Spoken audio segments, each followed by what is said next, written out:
Commuting is seen by most of us as a chore.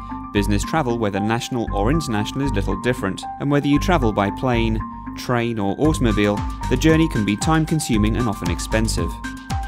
But video conferencing was supposed to allow us to do away with business travel. Why fly halfway around the world when you can have a face-to-face meeting from the comfort of your own home or office? Well, some say that there's simply no replacement for actually being there.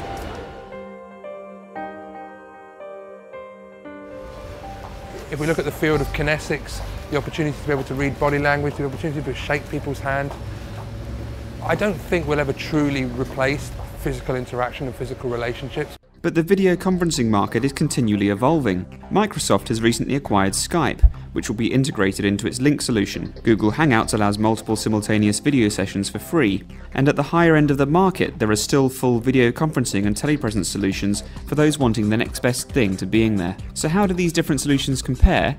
And what are their benefits? At the top end of the market is the full telepresence suite. According to the hype, it's as good as actually being there.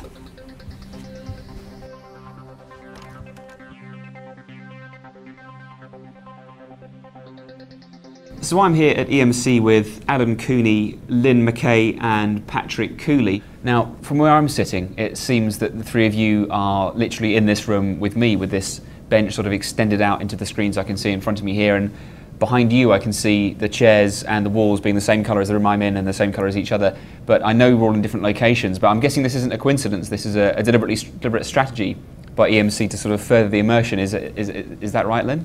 But we've done a lot of work so that we have room standards for each of the rooms, and we specify the room color and the chairs are going to be ordered just to enhance that feeling of being all in the same room. So do many people across EMC use this sort of telepresence suite? A lot of people do, especially at our larger sites here at Massachusetts campus and Cork, two examples of that. Definitely very heavily used by the executives, but I think as more and more people learn to use it, they're using it for a lot of other cases. One of the big things is to get people in there, because some people tend to think it is for executives at customer meetings, and we want it to be for everybody. But can telepresence ever really truly replace face-to-face contact? I mean, I can see the nuances in your faces here as we're talking, and I can see your body language, but is it the same? That's not to say, when you have a business meeting, there's also other elements to it. It's the the side conversations, etc. It isn't as good for that. For example, you cannot go out and have a beer with somebody, but once you build up a relationship, it is extremely useful to be able to come in and talk to people. So there's still a need for travel and for initially getting to know people, but this is just so much better for actually developing those relationships. But these suites require substantial investment. They take time to implement, often take up an entire room, and involve ongoing support and training costs. Offering similar functionality, but at a lower cost, is your classic video conferencing solution. It may not claim to put you in the room, but it does put less pressure on your space and on your CFO.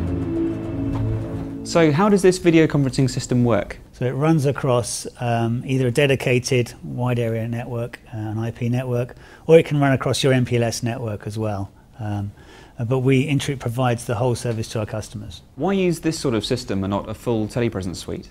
And it's really a question of the type of meeting you're having. If you're having if you're having a high-level executive meeting where it's very, very important to be able to show material, to exchange and communicate on a very, very personal level, then the telepresence suites are fantastic for that. If you're having a regular team meeting with your team, dispersed team, either UK or nationally, internationally, then a room-based system or even a desktop system is useful. But the key is to have them in high definition. If you can have high quality, that's the key to great video, because then you can see the facial expressions, you can actually see all of the extra communication cues and tips that you wouldn't get over an audio call. Would you say this is a complete replacement for business travel? No, I don't think it's a complete replacement for business travel. Business travel is still important. And a company like Interoute, we're a big pan-European organisation. It's very important to go and meet people in other organisations, to move out to the regional teams, to go and see people face to face and shake hands. But what you don't need to do is do that all the time. Yeah, it does mean you get fewer emails, but again, you get more time at home and more time with the kids, which is a big bonus. But how does the quality compare to telepresence? I spoke to Tord Arbin at ICA to find out. So, Tord, how often do you use this sort of video conferencing system for your business needs? We use video conferencing a lot when we have contacts with other offices in Sweden, Norway, Baltic states, Hong Kong, and with suppliers to the ICA. But much as it has affected other industries, the cloud has changed this market too. You've heard of software as a service, well, now there's video as a service, or VAS. Why invest in an expensive solution that you're paying for whatever its usage, when you can use the cloud and pay as you go? VAS provider Logicalis is hoping this is precisely the question many companies will ask. So what is video as a service? Well, the good thing about video as a service is it's just video. The as a service piece is around the consumption model. So all of the systems that you'd expect to have in a normal video estate, from room systems through to desktop, is video as a service. It's just the customer can now buy it and pay per month and consume it rather than have to buy and build and run it themselves. But why would someone use video as a service rather than, say, standard video conferencing or telepresence?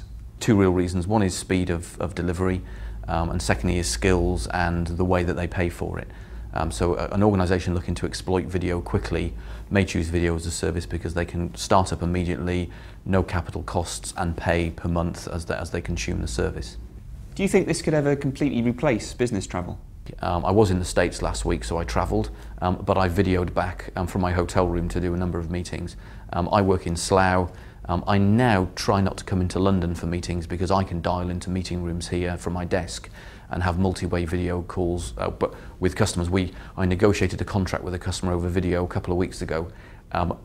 That's the real power of this now, is the ability to either mitigate travel or do meetings you wouldn't be able to do because you're trying to slot in a 15-minute meeting in London when you're someone else. You can now do it with video as a service. And you can go even further down the price chain to services such as Skype, Google Hangouts, and even Facebook. Of course, you'll have no SLA, the quality may be variable, and there are no guarantees that it's secure. But are these facts acceptable, given that you're paying, well, nothing? The issue with putting Skype into the corporate environment is more one of standardization, of security, of fitting in with the existing systems. So if you can get all of your video conferencing units operating on the same standard, then the interoperability between them is much, much better, and you get a much more seamless experience, whether you're dialing in from a PC, a desktop, or from a room-based. So we've taken a look at some of the different benefits offered by fully featured yet expensive telepresence, the middle ground offered by video conferencing, and the cheap but more flexible video as a service solutions. Whilst most agree that no one solution can fully replace face-to-face contact, it can provide a convenient and cost-effective alternative.